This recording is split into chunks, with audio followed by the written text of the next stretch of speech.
You can't stop worrying by trying harder to control everything. You stop worrying when you finally understand that most of what you fear will never happen. You stop worrying when you realize that your mind is not your master. It's just a worried guest passing through. You stop worrying when you choose presence over prediction, breath over panic, trust over terror. Real peace isn't about having all the answers. It's about being okay with not knowing. It's learning that worry is just a story your mind tells to keep you safe. But the story isn't real. The danger is rarely happening now. It's always projected into a future that doesn't exist yet. In Buddhism, worry is called vicikicca, the mental hindrance of doubt and anxiety.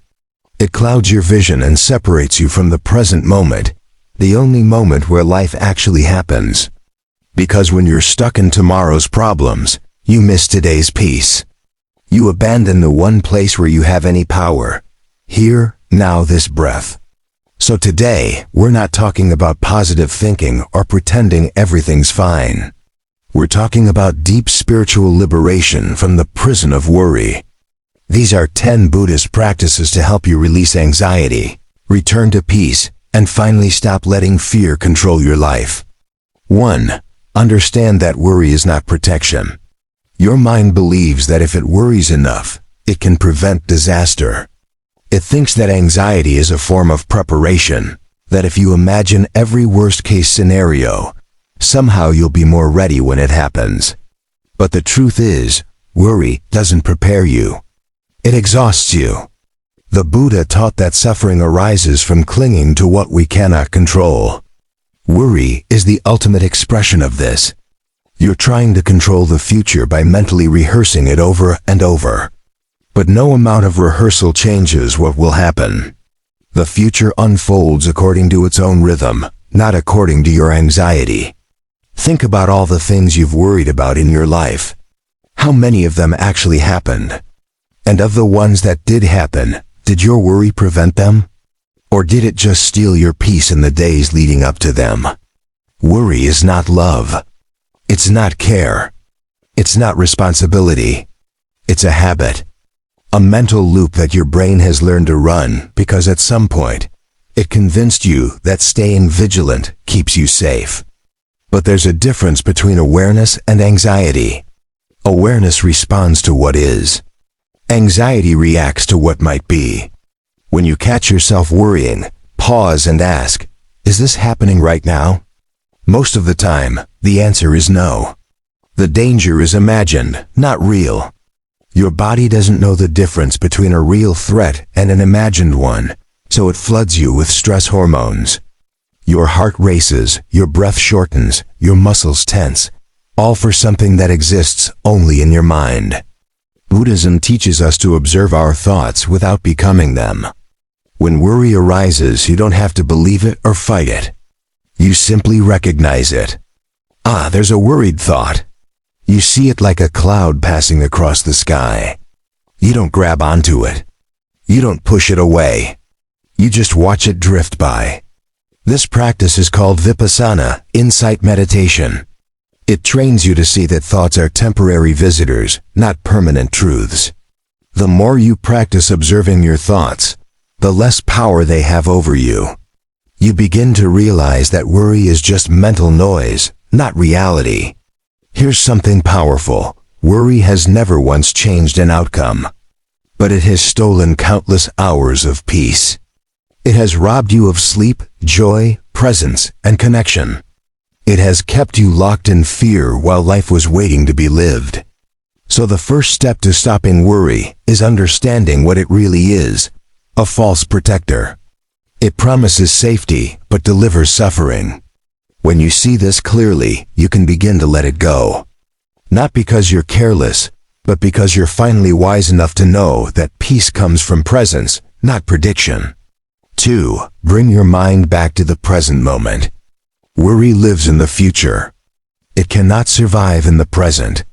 This is why every spiritual tradition teaches the power of now. When you are fully here, breathing, feeling, witnessing this exact moment, there's no space for anxiety. The Buddha said, "Do not dwell in the past. Do not dream of the future. Concentrate the mind on the present moment. This is not just philosophy. It's the antidote to worry. Your breath is your anchor. No matter how chaotic your mind becomes, your breath is always here, always steady, always pulling you back to now. When worry spirals, stop and take 3 slow, deep breaths. Feel the air entering your lungs. Feel your chest rising and falling. Notice the sensation of breath moving through your body. This simple act interrupts the worry loop. It tells your nervous system, I am safe right now. Because if you can breathe slowly, your body knows there's no immediate danger. The act of breathing mindfully is a message to yourself. I am here. I am okay. This moment is enough. In Buddhist practice, this is called anapanasati, mindfulness of breathing. Monks have used this technique for thousands of years to calm the mind and return to stillness. You don't need to be in a monastery to practice it. You can do it anywhere. In line at the grocery store, sitting in traffic, lying in bed at night. Another way to return to the present is through your senses. When you notice worry taking over, ground yourself by naming what you can see, hear, feel, smell, and taste. Look around and notice 5 things you can see. Listen for 4 sounds. Feel 3 textures. Notice 2 scents. Taste 1 thing, even if it's just the inside of your mouth. This practice pulls you out of your head and back into your body, back into the world as it actually is. Worry cannot exist when you're fully engaged with sensory experience. It dissolves the moment you stop thinking and start sensing. Walking meditation is another beautiful practice. Instead of rushing from place to place, walk slowly and feel each step. Notice your heel touching the ground, the weight shifting, the foot lifting. With each step, say silently, I am here. I am here. I am here. This grounds you in the body, in movement, in life as it unfolds step by step. The present moment is the only moment you ever truly have. The past is gone. The future hasn't arrived. All you have is now. And right now, in this breath, in this heartbeat, you are okay. You are alive. You are safe. When you train your mind to return to the present, worry loses its grip. You stop living 5 steps ahead and start living right here. And in that shift, you discover something profound. Peace was never somewhere else. It was always waiting in the now. 3. Accept uncertainty as part of life. Most worry comes from one source, the need for certainty in an uncertain world. You want to know that everything will be okay, that nothing bad will happen, that you can control the outcome. But life doesn't offer those guarantees. And the more you resist uncertainty, the more you suffer. The Buddha taught the principle of anicca, impermanence. Everything changes. Nothing stays the same. This includes your circumstances, your relationships, your health, your thoughts, and your feelings. The only constant is change itself. When you fight this truth, you create suffering. When you accept it, you find freedom. Acceptance doesn't mean you stop caring. It means you stop exhausting yourself trying to control what cannot be controlled. Think about the things you worry about most. How many of them are rooted in fear of the unknown? You worry about your health because you don't know what will happen. You worry about your job because the future is uncertain. You worry about relationships because you can't predict how people will change. But here's the paradox. The more you try to eliminate uncertainty, the more anxious you become. Because uncertainty cannot be eliminated. It's woven into the fabric of existence. Every moment is a step into the unknown. Buddhism teaches that peace comes not from controlling life, but from trusting it. This doesn't mean being passive. It means doing what you can with what you have, and then releasing your grip on the outcome. There's a famous Zen story about a farmer whose horse runs away. His neighbor says, "What bad luck?" The farmer replies, "Maybe." The next day, the horse returns with 3 wild horses.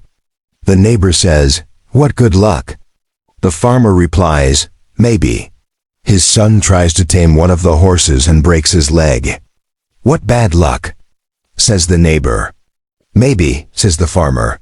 Then war breaks out, and because of his broken leg, the son isn't drafted. "What good luck?" The farmer simply says, "Maybe." This story illustrates a profound truth. You never know how things will unfold. What seems like a disaster might become a blessing. What feels like good fortune might lead to hardship. Life is too complex, too interconnected, too mysterious to be predicted. When you accept this, worry begins to soften. You stop trying to force life into a script. You stop demanding guarantees. You start moving with life instead of against it. One powerful practice is to sit with uncertainty intentionally.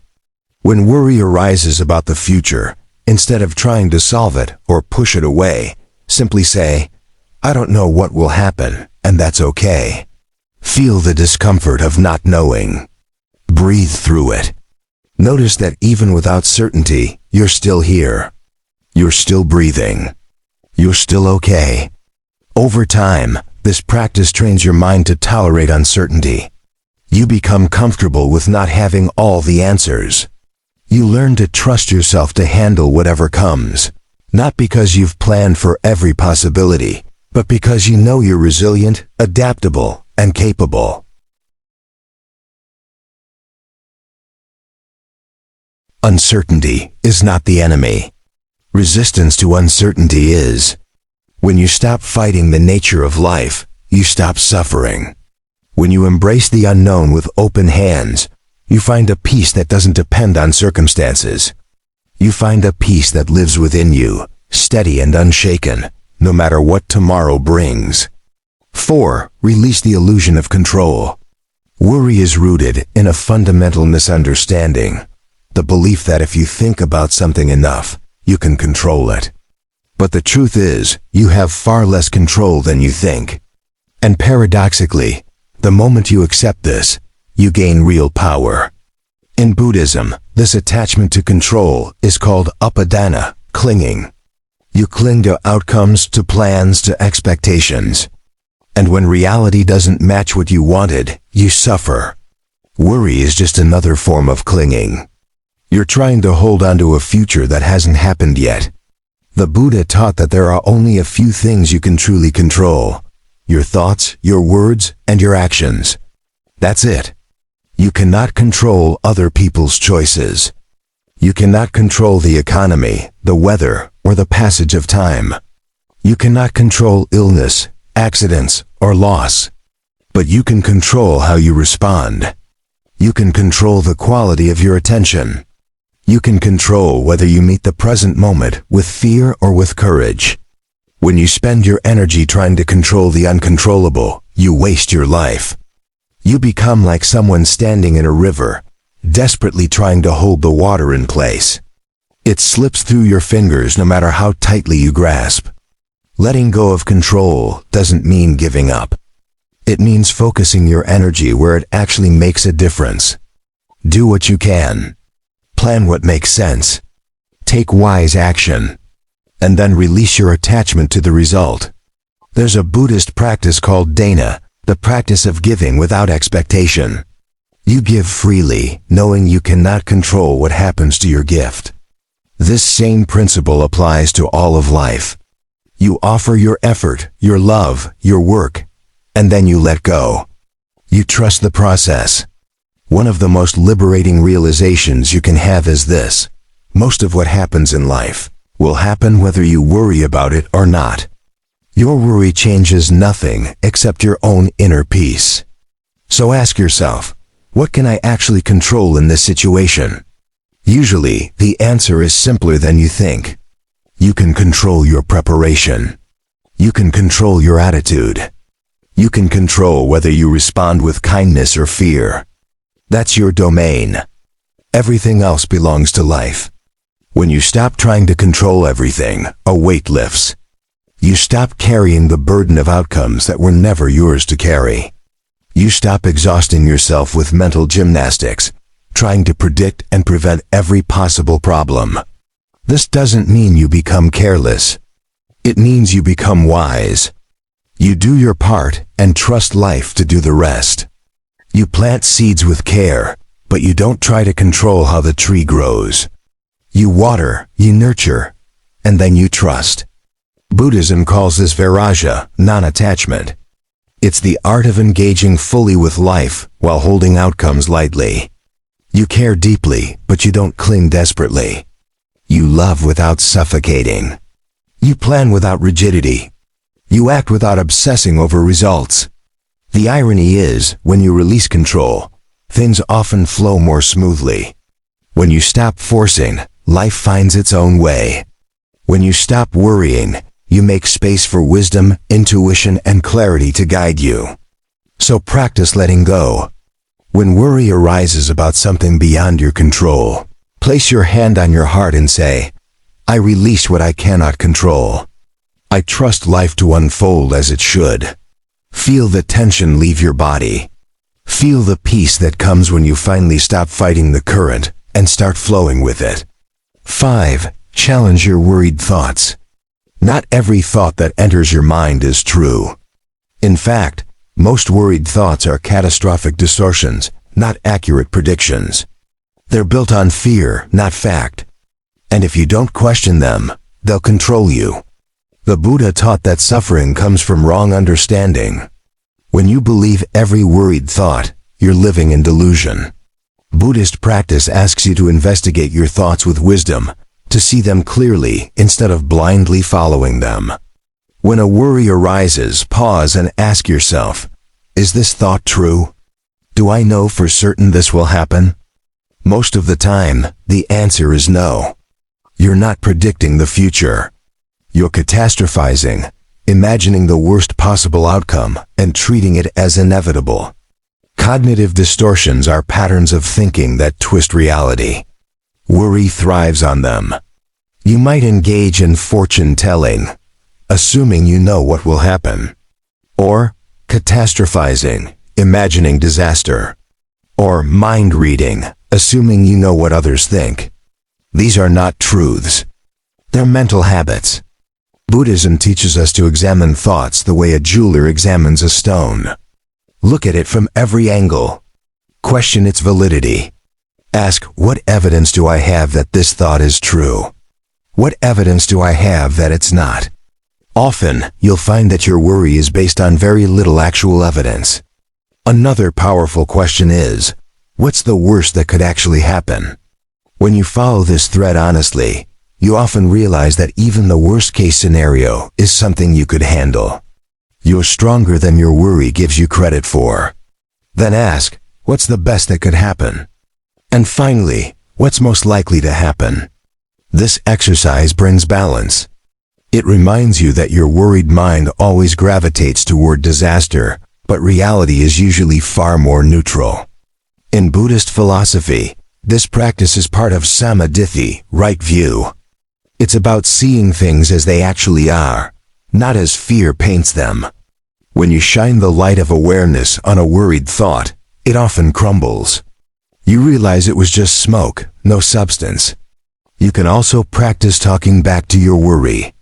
When your mind says, this is going to be a disaster, you respond calmly, or maybe it won't. Maybe it will be fine. I've been through hard things before, and I'm still here. This isn't about forcing positivity. It's about balanced thinking. It's about not letting fear have the only voice in your head. You're training your mind to consider possibilities beyond catastrophe. Another Buddhist technique is to externalize the worry. Instead of saying, I am worried, say, there is worry present. This subtle shift reminds you that worry is not who you are. It's just a temporary visitor in your consciousness. You don't have to fight the worry or push it away. You simply observe it with curiosity. Interesting. My mind is creating a worry story right now. I wonder why. When you become the observer instead of the believer, worry loses its grip. Over time, you'll notice patterns. You'll see that your mind worries about the same types of things repeatedly. And you'll also notice that most of what you worry about never happens. This awareness itself is healing. It teaches you not to trust every fearful thought that passes through your mind. Remember, thoughts are not facts. They're interpretations. And you have the power to question them, challenge them, and choose which ones deserve your attention. When you stop believing every worried thought, you reclaim your peace. 6. Practice gratitude for what is. Worry focuses on what could go wrong. Gratitude focuses on what's going right. They cannot exist in the same space. When you train your mind to notice the good that already exists, worry begins to fade naturally. In Buddhism, gratitude is a form of mudita, appreciative joy. It's the practice of recognizing and celebrating what you have instead of obsessing over what you lack or what might be lost. This doesn't mean ignoring problems. It means not letting problems blind you to blessings. Every moment of your life contains both difficulty and beauty. Worry zooms in on the difficulty and makes it all you can see. Gratitude zooms out and reminds you that there is still so much to appreciate, even in hard times. When you wake up in the morning, before your mind starts its list of worries, pause. Place your hand on your heart and name 3 things you're grateful for. They don't have to be big. The warmth of your bed. The fact that you woke up. The sunlight through the window. The sound of birds. Your breath. This simple practice shifts your brain chemistry. Gratitude activates the parasympathetic nervous system, the part of your body responsible for calm and rest. Worry activates the sympathetic nervous system, the fight-or-flight response. When you practice gratitude, you're literally rewiring your brain away from anxiety. The Buddha taught that the root of suffering is wanting things to be different than they are. Gratitude is the antidote. It's the practice of saying, even though things aren't perfect, I can still find peace in what is. Throughout your day, pause and notice small moments of goodness. The taste of your tea. A kind word from a stranger. The feeling of water on your skin. The fact that your body works, that your heart beats without you having to think about it. These are miracles, but worry makes you forget. Keep a gratitude journal. Before bed, write down 3 things that went well that day. On hard days, this practice is even more important. It trains your mind to look for light, even in darkness. Over time, your brain becomes better at noticing the positive, not because you're ignoring reality, but because you're seeing it more completely. Gratitude also helps you realize how much you already have that worry tries to protect. You worry about losing your health, but right now you're breathing. You worry about losing relationships, but right now you have people who care.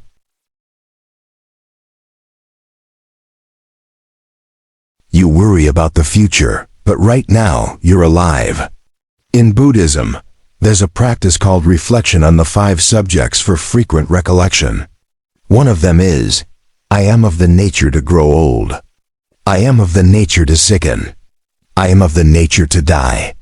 All that is mine, beloved and pleasing, will change and vanish. This might sound depressing, but it's actually liberating. When you deeply accept that everything is temporary, you stop taking today for granted. You stop worrying so much about tomorrow and start appreciating now. Because now is all you truly have. Gratitude doesn't erase worry, but it puts it in perspective. It reminds you that while there are things to be concerned about, there are also countless things to celebrate. And when you give your attention to what you're grateful for, worry shrinks. It's still there, but it's no longer the only story. So today, choose gratitude. Not as a way to avoid your problems, but as a way to remember that your life is bigger than your worries. That even in uncertainty, there is beauty. Even in difficulty, there is strength. Even in fear, there is still so much to be thankful for. 7. Let go of the need to know everything. One of the deepest sources of worry is the belief that you need to have everything figured out. You think that if you could just know what's going to happen, you could finally relax. But the need to know everything is a trap. It keeps you in a constant state of mental tension, forever seeking answers to questions that don't have answers yet. The Buddha taught that wisdom is knowing what you know, what you don't know, and being at peace with both. He called this Yatha Buddha, seeing things as they truly are. And the truth is, you don't need to know everything to be okay. Uncertainty is not a problem to solve. It's a condition of existence. The moment you accept that you cannot know everything, you free yourself from the exhausting need to figure it all out. Most of your worries are questions without answers. What if this happens? What if I'm not ready?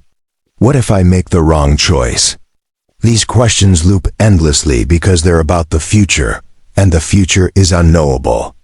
Instead of trying to answer unanswerable questions, practice sitting with the discomfort of not knowing. When your mind demands certainty, gently respond, I don't need to know right now. I will know when I need to know. This is not avoidance. It's wisdom. It's trusting that life will reveal what you need to see when the time is right. You don't need to solve tomorrow's problems today. You only need to be present with today. In Zen Buddhism, there's a concept called beginner's mind or shoshin. It's the practice of approaching life with openness and curiosity, free from the need to be an expert. When you have beginner's mind, you're not trying to control or predict. You're simply experiencing. This mindset reduces worry because it removes the pressure of needing to have all the answers. You're allowed to say, I don't know. You're allowed to be surprised. You're allowed to learn as you go. One helpful practice is to distinguish between productive and unproductive thinking. Productive thinking leads to action. I don't know what will happen, but here's what I can do today. Unproductive thinking just spins. What if? What if? What if? When you notice unproductive thinking, acknowledge it and let it go. This is just my mind trying to figure out what cannot be figured out yet. I release this. Then redirect your attention to what you can actually do or to the present moment. Another powerful reframe is this. Not knowing is not a weakness. It's honesty. And in that honesty, there's freedom. You stop pretending to have control you don't have. You stop exhausting yourself with false certainty. You become humble, open, and real. The need to know everything also stems from a deeper fear, the fear that you won't be able to handle what comes. But think about your life so far. How many unexpected things have happened? And how many of them did you survive? All of them. You didn't need to know they were coming to get through them. Trust yourself. Trust that you have the wisdom, resilience, and resourcefulness to meet life as it unfolds. You don't need a crystal ball. You just need presence, courage, and a willingness to take one step at a time. In Buddhism, this trust is called Shraddha, faith. Not faith in a deity, but faith in the process of life itself. Faith that you will be given what you need when you need it. Faith that you don't have to carry the weight of knowing everything all at once. So release the need to know. When worry demands answers, offer it patience instead. I will know when I need to know. For now, I am here. I am breathing. I am enough. In that space of not knowing, you might just discover the deepest peace you've ever felt. 8. Trust that you can handle what comes. At the core of most worry is a single belief. I won't be able to handle it. You worry because you doubt your own strength. You imagine disaster and simultaneously imagine yourself crumbling under it. But this is a lie. You are far stronger than your worry tells you. The Buddha taught that within every being is the potential for enlightenment, for wisdom, for resilience. You are not fragile. You are not incapable. You have already survived 100% of your hardest days. That's not luck. That's proof. Think about the difficulties you've already faced. The heartbreaks, the losses, the failures, the moments when you thought you couldn't go on. Yet here you are. Still breathing. Still trying. Still growing. Your track record of getting through hard things is perfect. Worry tricks you into forgetting your own history.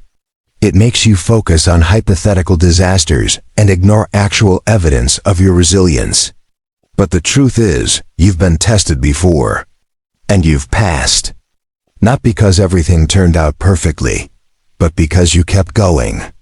Buddhism speaks of virya, effort or energy. It's the inner strength that allows you to face challenges without collapsing. This strength isn't about being fearless. It's about moving forward even when you're afraid. And you've already done that countless times. When worry whispers, you won't be able to handle it, respond with truth. I've handled hard things before. I'll handle this too. You don't have to know how. You just have to trust that when the moment comes, you will find a way. This trust isn't blind optimism. It's grounded in reality. You are resourceful. You are adaptable. You are capable of learning, asking for help, and finding solutions. These are skills you've already proven you have. One practice that builds this trust is to reflect on past challenges. Write down 3 difficult situations you've been through. Then write down how you got through them. What strengths did you use? Who helped you? What did you learn? This exercise reminds you that you are not powerless. Another practice is to visualize yourself handling a situation you're worried about. Not in a perfect way, but in a real, human way. See yourself making mistakes, adjusting, trying again, asking for help, and ultimately finding your way through. This mental rehearsal builds confidence. In Buddhism, there's a teaching about the 5 spiritual faculties: faith, energy, mindfulness, concentration, and wisdom.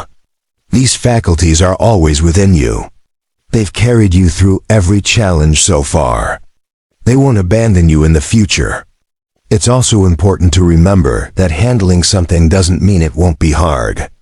It doesn't mean you won't cry or struggle or feel overwhelmed. Handling something means you keep going anyway. It means you survive. And survival is enough. You don't need to be perfect. You don't need to have all the answers. You just need to show up and do the next right thing. That's all handling it ever means. Worry wants you to believe you're fragile, that life will break you. But you are not glass. You are more like bamboo, flexible, resilient, able to bend without breaking. Storms have come before, and you've bent but not snapped. The strength is still in you. So when worry arises, place your hand on your heart and say, I trust myself. I trust that I can handle what comes. I may not know how yet, but I will figure it out. Feel the truth of these words. Feel the strength that already lives inside you. You are not waiting to become strong enough. You already are. Worry just makes you forget. So remember. Remember every battle you've already won. Remember every time you thought you couldn't, but you did. That person is still you. That strength is still yours. 9. Surrender to what you cannot change. There's a prayer known to many. Grant me the serenity to accept the things I cannot change, courage to change the things I can, and wisdom to know the difference. This is Buddhist wisdom in different words. Surrender is not defeat. It's the highest form of peace. In Buddhism, this is called letting go, or visaga. It's the practice of releasing attachment to outcomes, to control, to the way you think things should be.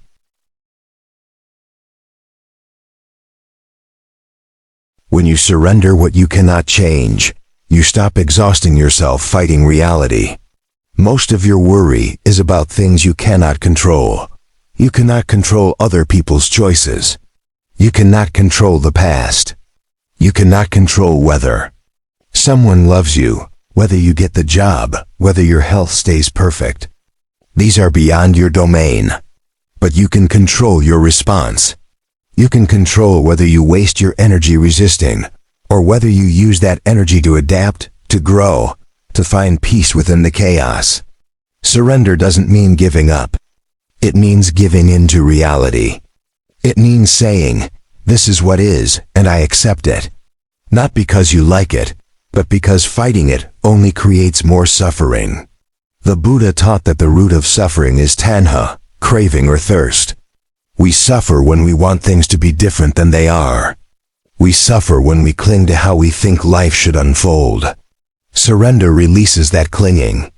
When you worry about something you cannot change, you're essentially arguing with reality. And reality always wins. No amount of worry will change what's already happened or what's beyond your control. But it will steal your peace. So ask yourself, is this something I can change? Is there an action I can take? If yes, take it. Then let go of the outcome. If no, surrender, release it. Stop carrying weight that was never yours to carry. 1. Beautiful practice is the serenity prayer as a meditation. Sit quietly and breathe. As you inhale, say silently, I accept what I cannot change. As you exhale, say, I release my resistance. Repeat this until you feel the tension leave your body. Surrender is also about trusting the flow of life. In Taoism, which influenced Buddhism, this is called Wu Wei, effortless action. It's the art of moving with life instead of against it. Like water flowing around rocks, you don't fight what you cannot move. You find another way. Sometimes surrender looks like stopping. Stopping the mental spinning. Stopping the endless planning. Stopping the need to fix everything right now. In that stopping, there's profound rest. You might worry about someone you love, someone who's making choices you don't agree with.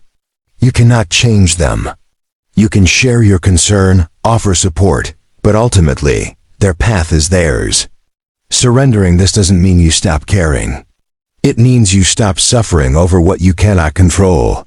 You might worry about aging, about time passing, about seasons of life ending. These are natural processes. Fighting them creates suffering. Surrendering to them creates grace. You accept that life moves, changes, and eventually ends. In that acceptance, you find freedom to appreciate what is, while it is. The Buddha's final words were, all conditioned things are subject to decay. Strive on with diligence.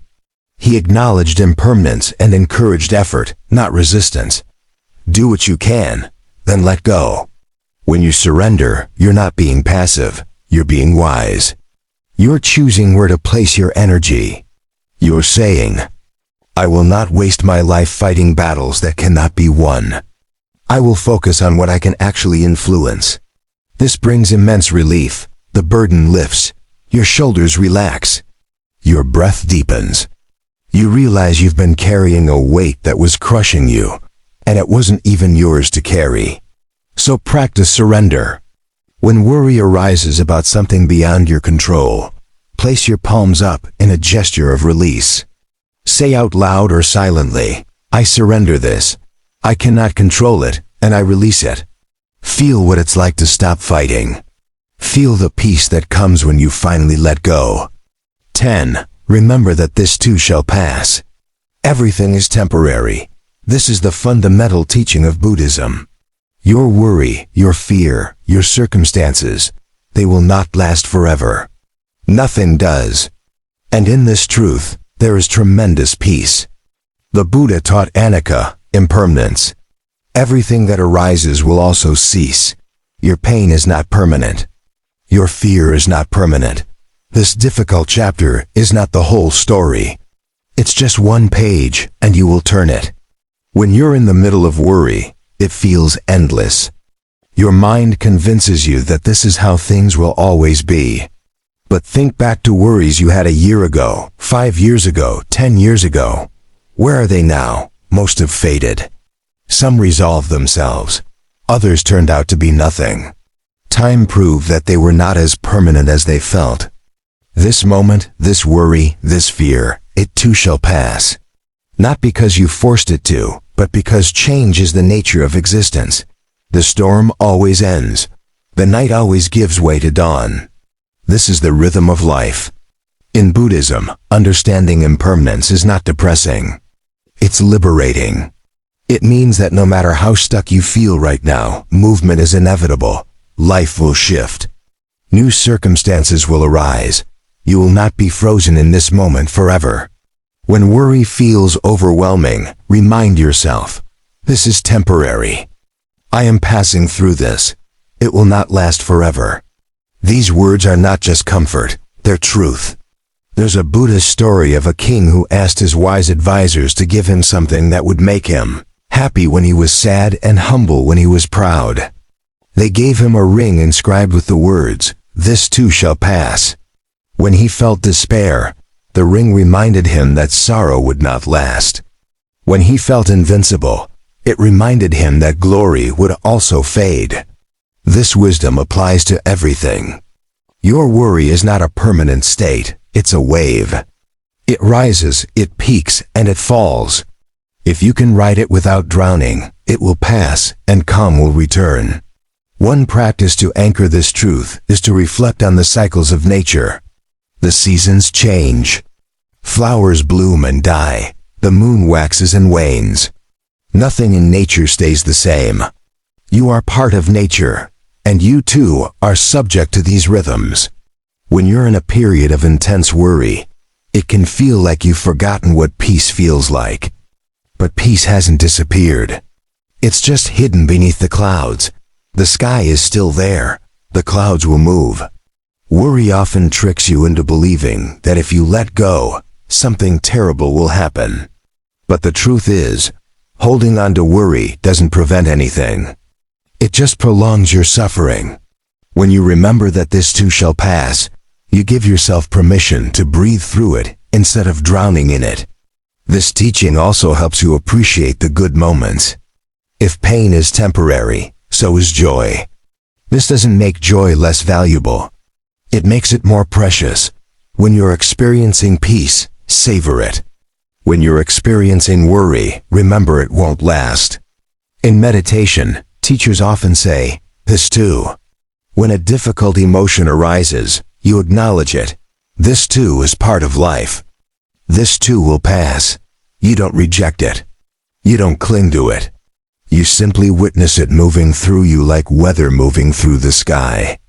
Another powerful practice is to create distance from your worry by seeing it in context.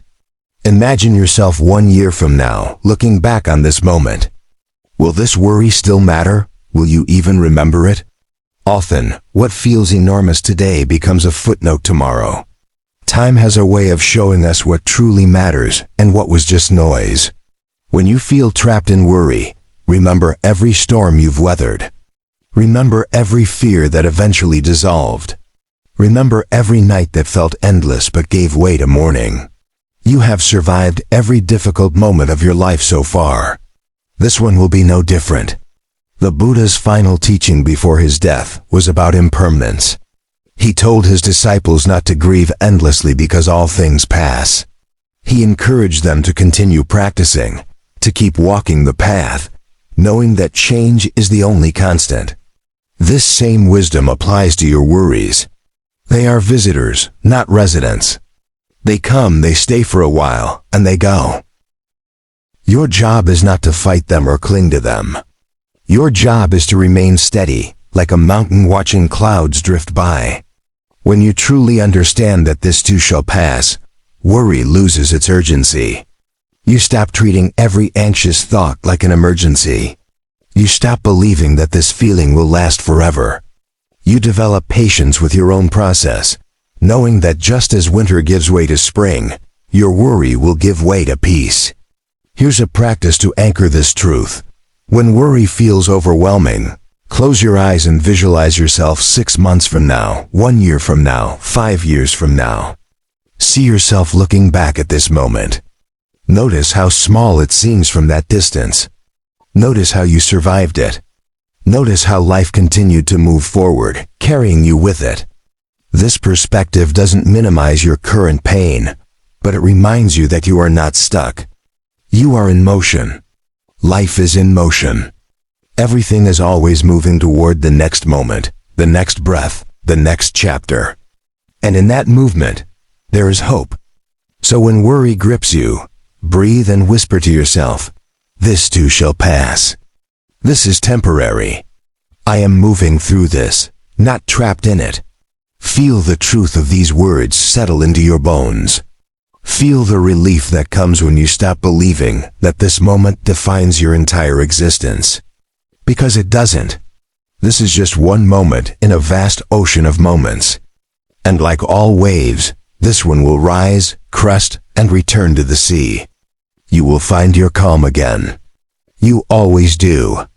The peace you're searching for isn't somewhere in the future, waiting for your worry to end. It's here, beneath the worry, waiting for you to remember it. And you will remember. Because you always have. Because peace is not something you achieve. It's something you return to, again and again, no matter how many times worry tries to pull you away. This too shall pass. And when it does, you'll realize something profound. You were never as broken as worry made you believe. You were just human, feeling deeply, caring intensely, trying your best to navigate an uncertain world. And that's not weakness. That's courage. So be gentle with yourself. Stop worrying about worrying. Stop judging yourself for feeling anxious. These feelings are proof that you're alive, that you care, that you're engaged with life. The goal isn't to never worry again. The goal is to not let worry steal your life while you're busy living it. When you practice these 10 teachings, consistently and with patience, something shifts. You don't become someone who never worries. You become someone who knows how to return to peace. You become someone who can hold worry in one hand and trust in the other. You become someone who understands that peace isn't the absence of worry. It's the presence of something deeper, a quiet knowing that no matter what comes, you will be okay. Not because everything always works out perfectly, but because you've learned to work with whatever comes. You've learned to breathe through the storms. You've learned to find stillness in the chaos. You've learned that worry is not your master. It's just weather passing through. And you are the sky. Vast, unchanging, always here, always whole.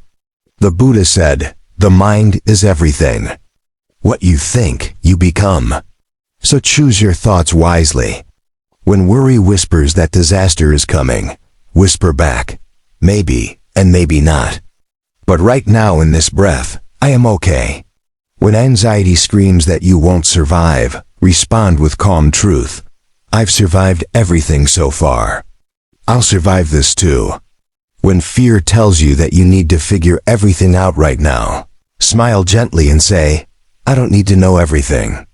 I just need to be here, now present and breathing." This is how you stop worrying.